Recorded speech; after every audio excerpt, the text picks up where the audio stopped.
अजित पवार स्वतंत्र होते। भाजपसोबत जाताना अजित पवार यांनी आपले विचार खुंटीला टांगले नाहीत, राऊत म्हणतायत। अजित पवारांनी भारतीय जनता पक्षाचा अजेंडा स्वतःवर थोपवून घेतला नाही, हे मी वारंवार सांगतो।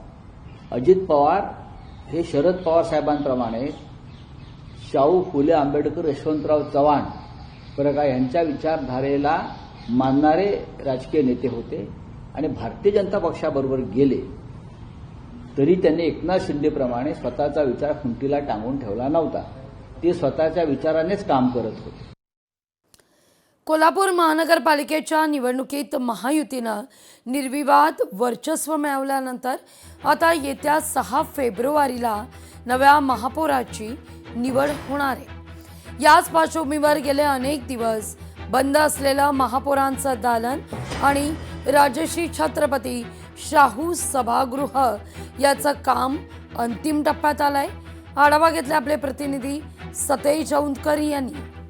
कोल्हापूर महानगरपालिकेच्या नव्या महापौर आणि उपमहापौरांची निवडणूक 6 फेब्रुवारीला याच सभागृहात होणार आहे आणि या सभागृहाचं काम जे आहे ते आता सध्या अंतिम टप्प्यात आल्याचं आपल्याला पाहायला मिळतंय।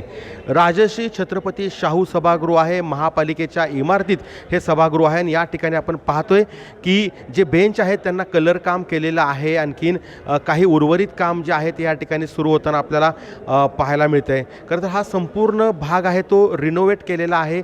या ठिकाणचे फॅन असतील नव्यानं लावण्यात आलेले आहेत, कलर काम देखील करण्यात आलेलं आहे, फर्निचर देखील करण्यात आलं आहे आणि या ठिकाणी आता फक्त खुर्च्या ज्या आहेत त्या ठेवणं बाकी आहे। एकूण पाहिलं तर कोल्हापूर महानगरपालिकेमध्ये 81 नगरसेवक आहेत ते निवडून आलेले आहेत आणि महायुतीच्या नगरसेवकांनी खरं तर सहलीला जाणं आता पसंत केलेलं आहे। आज उद्या 2 दिवस सहली करून आल्यानंतर ते या सभागृहात थेट ज्या दिवशी महापौर आणि उपमहापौरांची निवड आहे त्या ठिकाणी ते दाखल होणार आहेत। त्यामुळं अंतिम टप्प्यातलं काम साधारणतः उद्या दुपारपर्यंत पूर्ण होईल असं महापालिका अधिकाऱ्यांनी सांगितलं आहे। सतेज औंधकर, लोकशाही मराठी, कोल्हापूर। लोकशाही मराठी ऐका, पहा, जागरूक रहा।